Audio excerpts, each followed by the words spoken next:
የአምላካችን እግዚአብሔር ስም የተባረከና የተመሰገነ ይሁን። የጌታ ጸጋ ረድቶን ዛሬ 10ኛው የትምህርታችን ጊዜ ላይ ደርሰናል። ዛሬ መቋጫችንና ማጠቃለያችን ይሆናል። እስካሁን በነበሩን የመማርና የመማማር ጊዜያቶች ጥሩ እንደተጠቀምን ጌታ እንደረዳን አምናለሁ።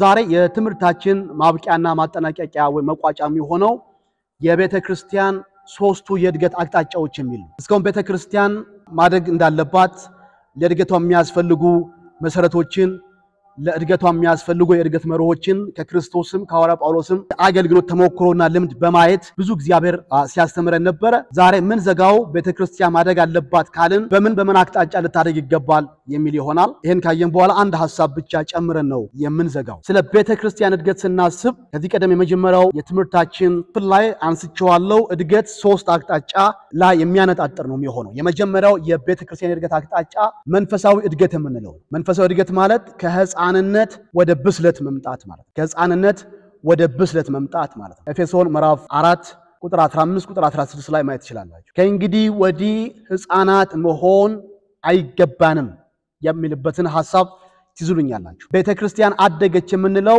የህፃንነት ቋንቋን፣ የህፃንነት መረዳትን፣ የህፃንነት ባህሪን እየሻረች ስትመጣ ወደ ብስለት ስትደርስ ወይ ደግሞ ስትገሰግስ ይህ አንዱ የእድገት ማሳያ ነው የሚሆነው። ምናልባት የህፃንነትን ህይወት ምን ይመስላል ብላችሁ በጥቂቱ ማየት ከፈለጋችሁ አንደኛ ቆሮንቶስ ምዕራፍ 3ን ማየት ትችላላችሁ። እድገት የሌለበት ቦታ የህፃንነት ህይወት ይንጸባረቃል። ይሄም የህፃንነት ህይወት አንደኛ ቆሮንቶስ ምዕራፍ 3 ላይ በአሳዛኝ መልኩ ጳውሎስ ያችን ቤተክርስቲያን እንዲያርጎ ገልጿታል። ምን ይላችኋል? ምዕራፍ 3 ላይ እኔም ወንድሞች ሆይ የሥጋ እንደመሆናችሁ በክርስቶስ ህፃናት እንደመሆናችሁ እንጂ መንፈሳውያን እንደመሆናችሁ ልናገራችሁ አልቻልኩም። ገና ጽኑ መብል ለመብላት አትችሉም ነበርና ወተት ጋትኳችሁ። ገና ስጋውያን ናችሁና እስካሁን ድረስ ገና አትችሉ። ህፃናት ናችሁ፣ ስጋውያን ናችሁ፣ የአንድ ሳንቲም ሁለት ገጽታዎች ናቸው። አንዲት ቤተክርስቲያን ገና ህፃን ነች ማለት እድሜው አይደለም። ገና ከተመሰረተች 2 ዓመት 3 ዓመቷ ነው ማለት አይደለም። ህፃንነት የእድሜ ቆይታ አይደለም። ህፃንነት ባህሪ ነው። ህፃንነት ማለት ስጋዊነት ማለት ነው። ህፃንነት ዓለማዊነት ነው። ይሄን የምታዩት ቁጥር 3 ላይ ነው። ቅናት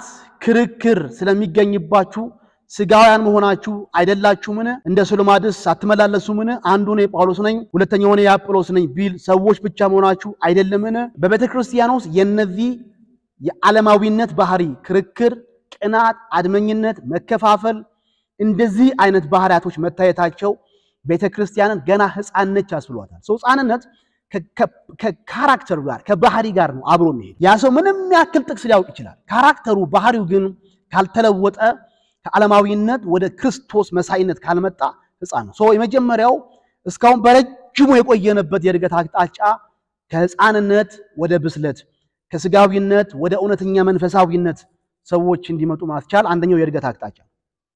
ሁለተኛው የእድገት አቅጣጫ አሃዛዊ የምንለው ነው።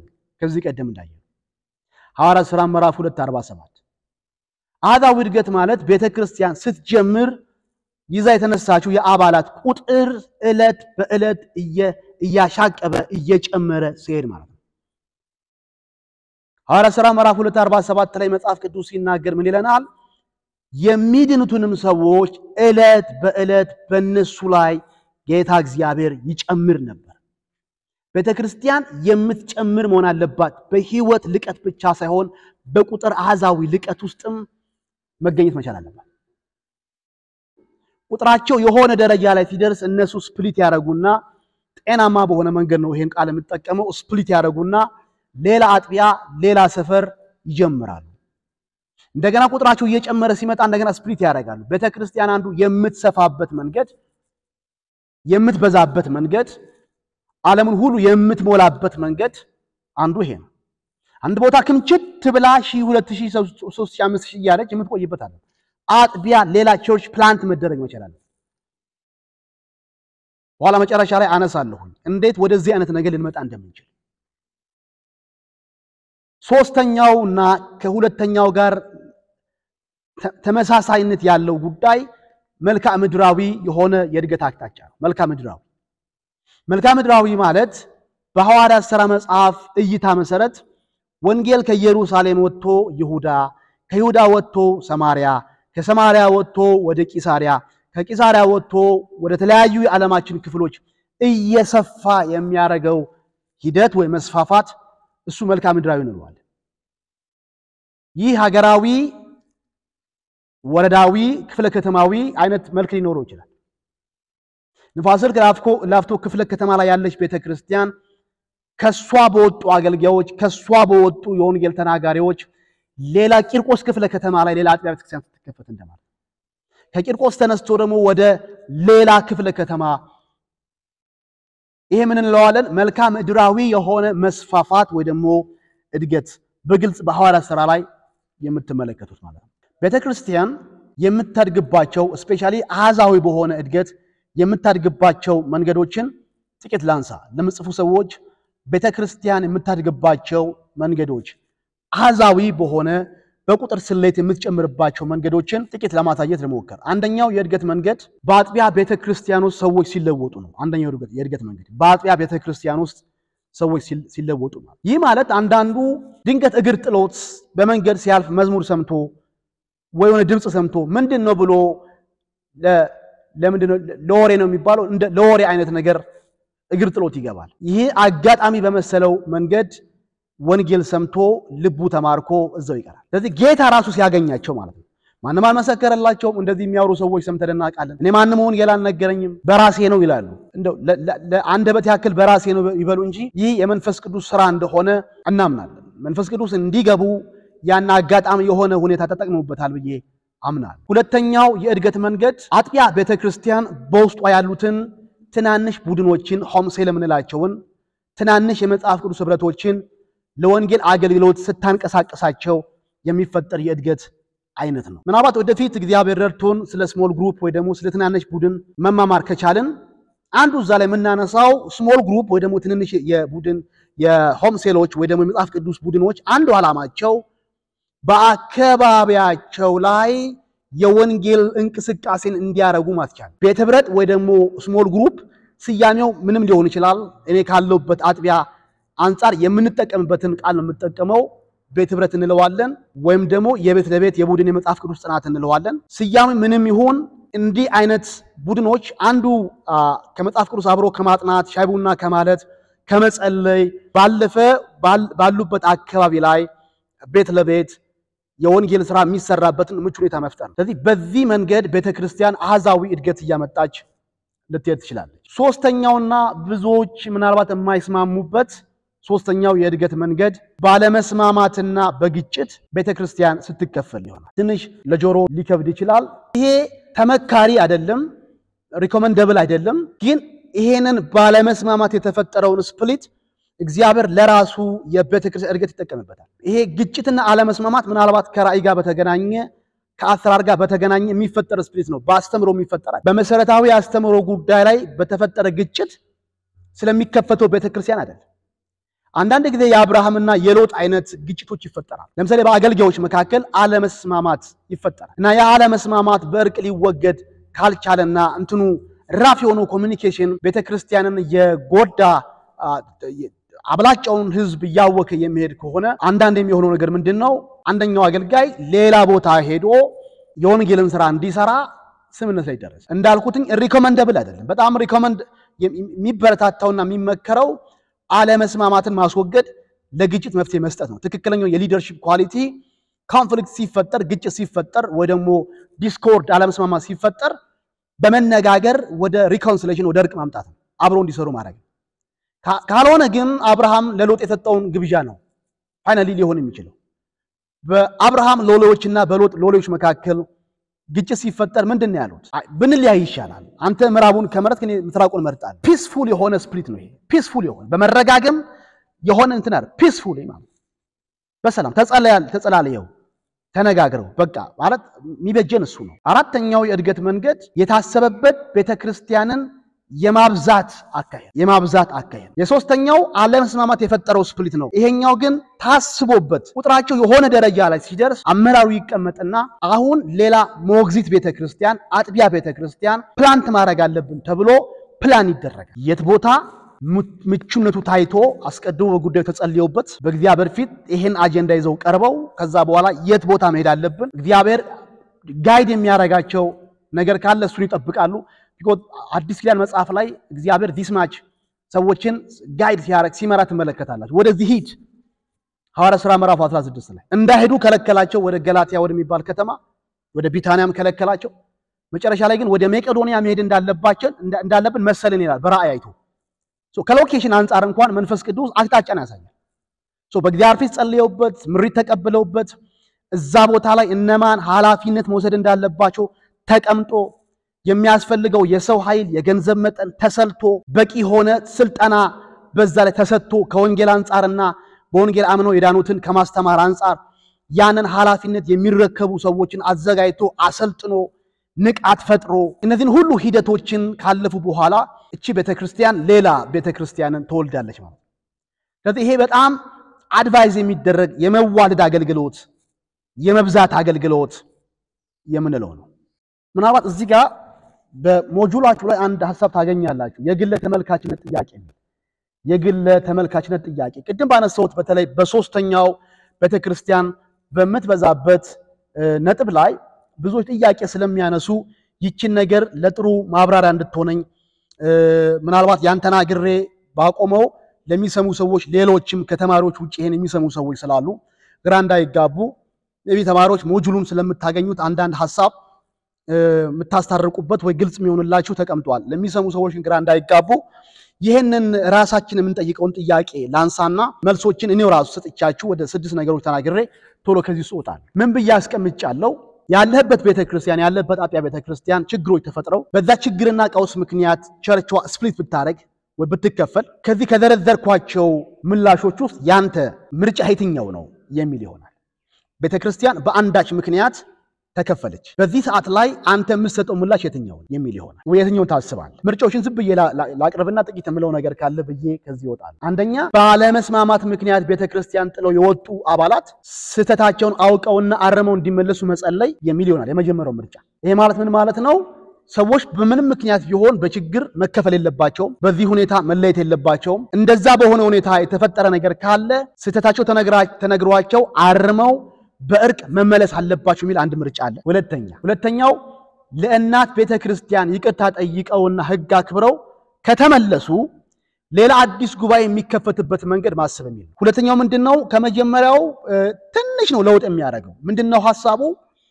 የተፈጠረውን አለመስማማት አስቀድመው በእርቅ ይዘጉና በመነጋገር በመስማት ያስተካክሉና ጤናማ በሆነ መንገድ ተጸልዮላቸው ሌላ ቦታ አዲስ አጥቢያ ቤተክርስቲያን እንዲከፍቱ መሸኘት የሚል ነው። ስለዚህ ሁለተኛውም ላይ ባለመስማማት መለያየት በምንም ታምር ቅቡል አይደለም። ሪኮንሲሌሽን ወይ መታረቅ ያስፈልጋል። ከዛ በኋላ ግን ሰላም ከወረደ በኋላ ሊከፈት ይችላል።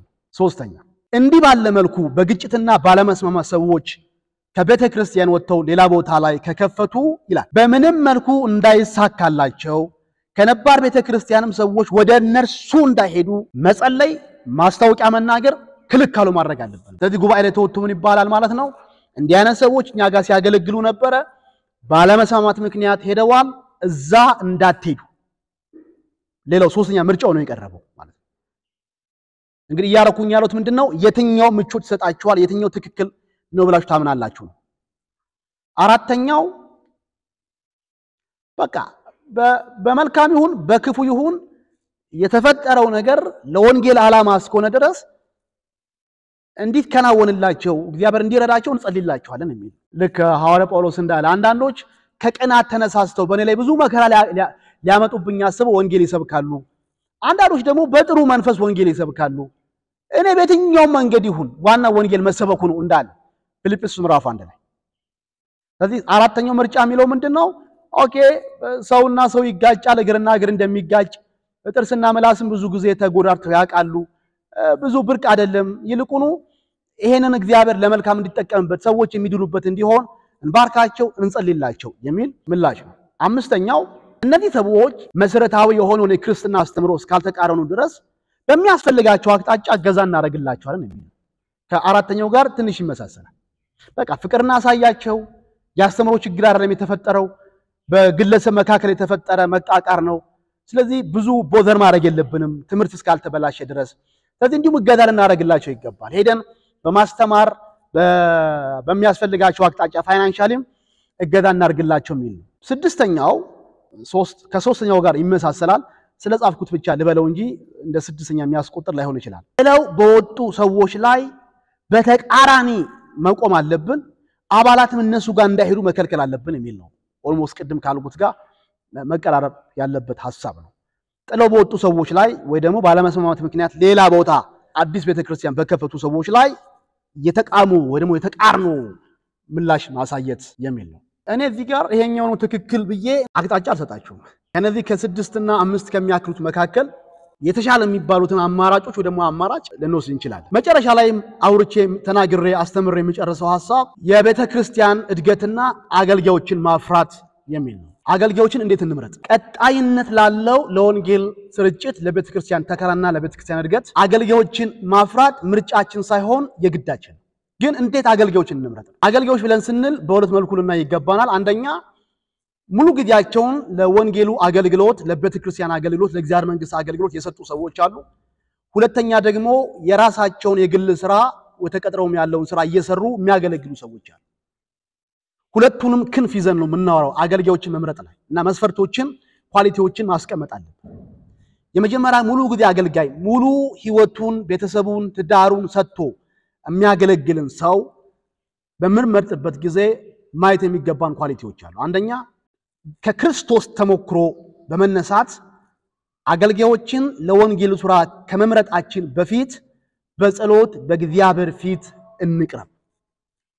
የሁል ጊዜ አቋማችን ይሄ ነው። በዚህ ቀደም በደንብ እንዳየነው በተለይ ሐዋርያት ሥራ መጽሐፍ ላይ በይሁዳ ፋንታ ማን ይመረጥ ሲባል፣ ለድቁና ማን ይመረጥ ሲባል፣ የአንጾኪያ ቤተክርስቲያን ለወንጌል መላክ ላይ ማንን መላክ እንዳለባት ምሪትን እግዚአብሔር በመንፈሱ እንደሰጠ የዘመኗን ቤተክርስቲያን በሙሉ ጊዜ ሰዎችን ተቀብላ ከማሰማራቱ በፊት ልትጸልይበት ይገባል።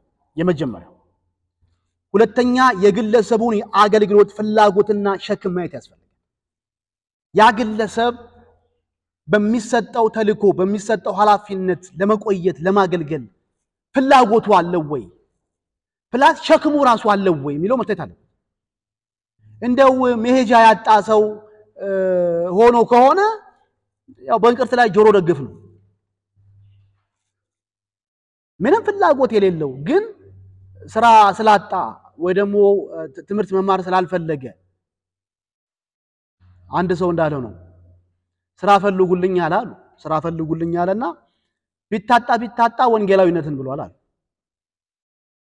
እና ይሄ የእግዚአብሔር መንግስት ስራን ባጣ ቆየኝ ነገር ማለት ነው። ቢታጣ እንደዚህ ሆኖ የሚመጡ ሰዎች አሉ። ቢታጣ መሄጃ ሲያጡ።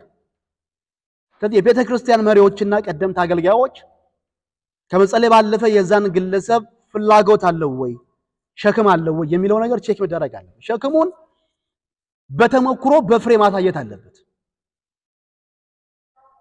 መንገደኛ መሆን የለበትም። እዛች አጥቢያ ቤተክርስቲያን ውስጥ በቆየባቸው ጊዜያቶች ውስጥ በተሳተፈባቸው የአገልግሎት ክፍሎች ላይ ፍሬያማ ነበር ወይ?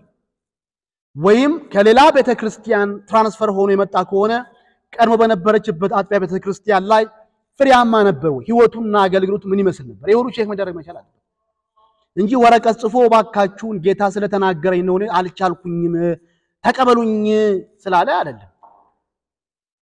ወረቀቱን ቶ ሜዳው ላይ መስኩ ላይ የታየ ፍሬ አለው ወይ? ሶስተኛ የአገልግሎት አቅምና ስጦታን ማየት ያስፈልጋል። ይሄ ሰው አቅም አለው ወይ? ቤተክርስቲያንን ለማሳደግ አቅም አለው ወይ? ከሚያገለግላቸው ሰዎች የላቀ አቅም አለው ወይ? አሁን ቤተክርስቲያን ትልቁ ተግዳሮት እየሆነ የመጣው አገልጋይ ሆኖ የመጣው ሰው ከምዕመኑ ያነሰ አቅም ይዞ መገኘቱ አይመጥንም። በቃል መጋቢው በክትትሉ በአመራራዊ ክህሎቱ በእግዚአብሔር መንግስት ባለው ሸክም አይመጥንም። ከሱ በጣም በብዙ የላቁ የትርፍ ጊዜ አገልጋዮች ይታያሉ። ቤተክርስቲያን በእግዚአብሔር መንግስት ስራ ላይ በመገኘት ጊዜን በመስጠት በትጋት በመስራት ጊዜን በመስጠት በጣም ከሱ በተቻለ የሚንቀሳቀሱ እና አንዳንድ ጊዜ ሙሉ ጊዜው የትኛው ነው እሱ ነው የሚያስብል ማለት ነው። ስለዚህ ስናመጣው ይሄንን ግለሰብ ይሄን ወጣት ይሄን ታዳጊ ይሄንን አዳልት የሆኑ ማህበረሰብ ማገልገል የሚችልበት አቅም አለው ወይ? ፕላስ ስጦታው ራሱ አለው ወይ ጊፍቱ አለው ወይ ስጦታ እስካለው ምንድነው ስጦታው ማስተማር ነው መስበክ ነው አመራርነት ምን ላይ ነው ስጦታ ያለው አይኔ አይታየኝም በሚል መንፈስ መሪ መምረጥ የለበትም ይሄን አገልጋይ መውሰድ የለበትም ግልጽ የሆነ ይሄ ሰው እንዲህ አይነት ስጦታ አለው ስለዚህ ወደ ሙሉ ግዴነት ብናመጣው በዚያ አቅጣጫ ላይ ቤተክርስቲያን ማሳደግ ይችላል መትከል ይችላል የወንጌላዊነት አቅምና ጸጋ አለው የሐዋርያዊነት ሸክምና ጥናት አለው ስለዚህ ቤተክርስቲያን ተከላ ላይ ይሄንን ሰው ብናሰማራ ውጤታማ እንሆናለን ጸጋው መለየት ያስፈልጋል የመሪነት አንዱ ኳሊቲ የሰዎችን ጸጋ መለየት መቻል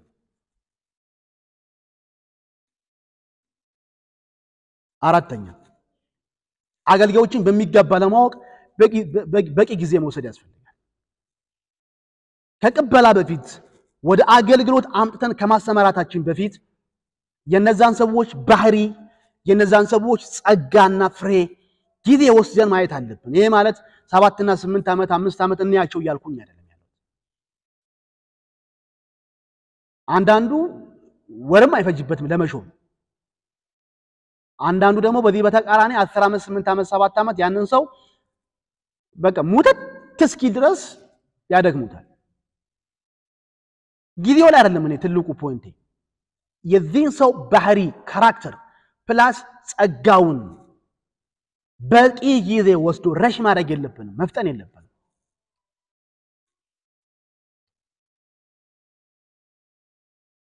የትርፍ ጊዜ አገልጋይ እስከሆነ ይሄ እስካሁን ያወራውትኝ ሰዎች በቤተክርስቲያን ተከላላይና ማሳደግ ላይ እንዲመጡ ማድረግ አለብን ይሄ ተጠበቅብናል አገልጋዮችን ማፍራት አለብን አንዲት አጥቢያ ቤተክርስቲያን አገልጋዮችን ማትወልድ ማታዘጋጅ ከሆነ ቀጣይ የሆነው እድገቷና እንቅስቃሴዋ አፖርት ያደርጋል ይጨነግፋል የትርፍ ጊዜ አገልጋዮችንም ስናመጣ አንዱ ማየት ያለብን ለአገልግሎት ያላቸው ፍላጎት ነው ገና ለገና ፓርት ታይም ነው የትርፍ ጊዜ አገልጋይ ነው በሚል ዝም ብለን አናመጣው በሚሰማራበት የአገልግሎት ሜዳ ላይ እንደሚገባ ራሱን ሰጥቶ ያገለግል ዘንድ ፍላጎት አለው ወይ የሚለው ነገር መታየት መቻል አለበት ሁለተኛ የመንፈሳዊ ሕይወት ብስለታቸው መታየት አለበት በተለይ እንዲያስተምሩ እንዲያሰለጥኑ ሰዎችን እንዲያሳድጉ ኃላፊነት ላይ የምናመጣቸው ሰዎች የመንፈሳዊ ሕይወት ብስለታቸው ቼክ መደረግ አለበት ከሚያገለግላቸው ሰዎች ባነሰ ባልተለወጠ ማንነት ውስጥ ሆኖ እድገት ያመጣል ብለን ማሰብ የለም መንፈሳዊ ሕፃን ሆኖ እሱ ራሱ ሳያድግ ሰዎችን ያሳድጋል ማለት አንችልም እንደሚገባ የእግዚአብሔርን ቃል ዕውቀት የሌለው ሰው እንደሚገባ በእግዚአብሔር ፊት የማይጸልይ ሰው እንደሚገባ ለእግዚአብሔር ወንጌል አገልግሎት ያልተሰጠ ሰው ለእግዚአብሔር ራሱን ያላስገዛን ሰው ወደ ቤተክርስቲያን የእድገት አገልግሎት ውስጥ ማምጣት ማለት ያው መቀለድ ማለት ነው ሶስተኛ በቂ ጊዜ ያላቸው መሆን አለመሆኑን ቼክ ማድረግ ያስፈልጋል በቂ ጊዜ because እግዚአብሔር መንግስት ስራ በተለይ አሁን የምናወራው የማሳደግ ስራ የመትከልም ስራ ጊዜ ይፈልጋል አንዳንድ ሰው ፍላጎት ይኖረዋል ነገር ግን ጊዜ የለውም አንዳንዱ ፍላጎት ሳይኖረው ጊዜ እንዳለው ያክል ማለት መፈለጉ ብቻ በቂ አይደለም ጊዜውን ሰጥቶ ሊገኝልን ይችላል አለበለዚያ ስራው ይስተጓጎላል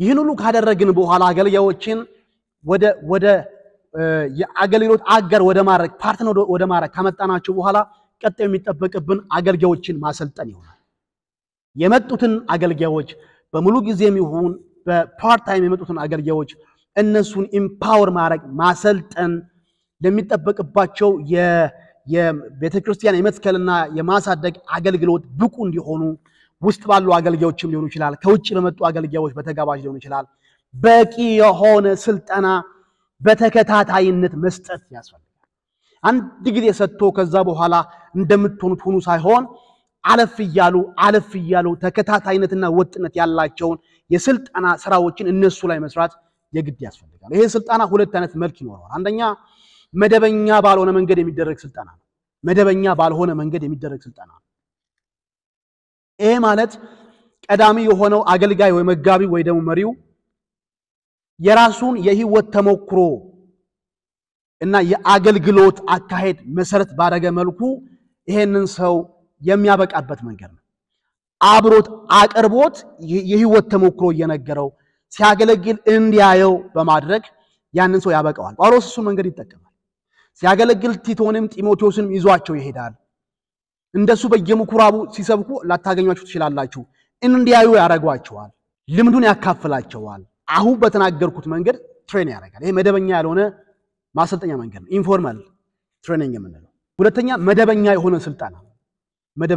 መደበኛ ስልጠና እነዚህን ሰዎች አቅም ከፈቀደ ወደ ትምህርት ቤት ገብተው እንዲማሩ ማድረግ፣ ይህናንተ የምትወስዱትን አይነት የኦንላይንም ሊሆን ይችላል እንዲማሩ ማድረግ፣ ወይም ደግሞ አጥቢዋ ቤተክርስቲያን ተከታታይነት ባለው መልኩ እንድታስተምራቸው ማቀድ ይኖርባታል። በተቻለ መጠን ትሬኒንጉ ስልጠናው በተለይ በቤተክርስቲያን ውስጥ የሚደረግ ስልጠና ከሆነ ስልጠናው ሁለት አይነት መልክና ቅርጽ ቢኖረው ተመራጭ ነው። አንደኛው ንድፈ ሐሳባዊ ስልጠና ይሰጣል። ንድፈ ሐሳባዊ ስልጠና እኔ አሁንም ማረጋው አይነት ነው፣ ቲዮሬቲካል ነው።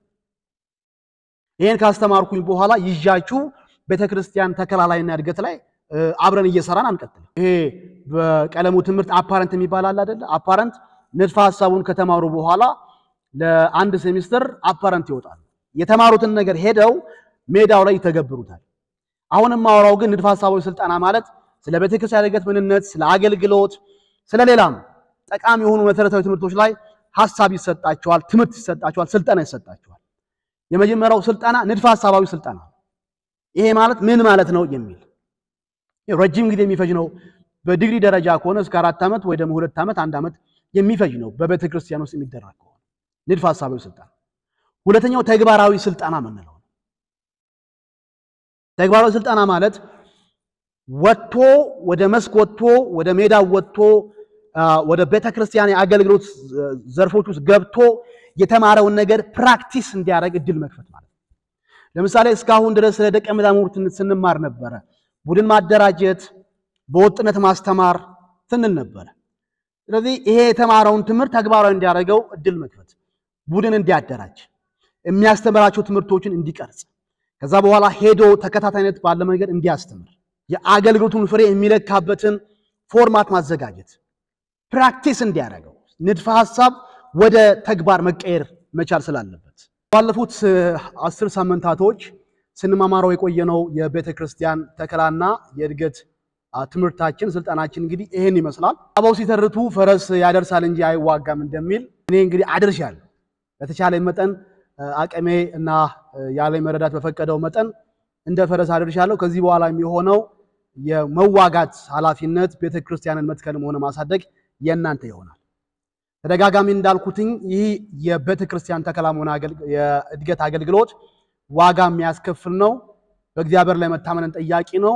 ራስን መስጠት የግድባይ ነውና በእግዚአብሔር ፊት ይህ ሁሉ አቅምና መሰጠት ለእናንተ ይሁን ዘንድ መቅረብ የግድ ያስፈልጋል። ሜቢ አንድ የተዘለለ ቶፒክ ልታገኙ ትችላላችሁ። ሞጁል ላይ የቤተክርስቲያን እድገትና መንፈስ ቅዱስ የሚል በእያንዳንዱ ርዕሴ ላይ አስገባው ስለነበረ ሐሳቡን ርዕሱን ለብቻው ማምጣቱ ተደጋጋሚነት አሰልችነት ይፈጥራል በሚል እንዳለ ትጨዋለሁኝ። ግን ሰፊ የሆነ ሽፋን ተሰጥቶ ስለምታገኙ ሜቢ ርዕሱን ስታዩ ይሄን መቼ ተናገረበት ብላችሁ ጥያቄ እንዳይፈጥርባችሁ በሞጁሉ ላይ የተቀመጠ እድገትና መንፈስ ቅዱስ የሚል በትምህርት መልክ ያላስቀመጥኩት ግን በእያንዳንዱ ርዕሴ ላይ ያስገባው ሐሳብ እንደሆነ ታሳቢ ልታደርጉልኝ ይፈልጋለሁ። ጌታ ኢየሱስ ዘመናችሁን ይባርክ። ሰላም ሰንብቱ።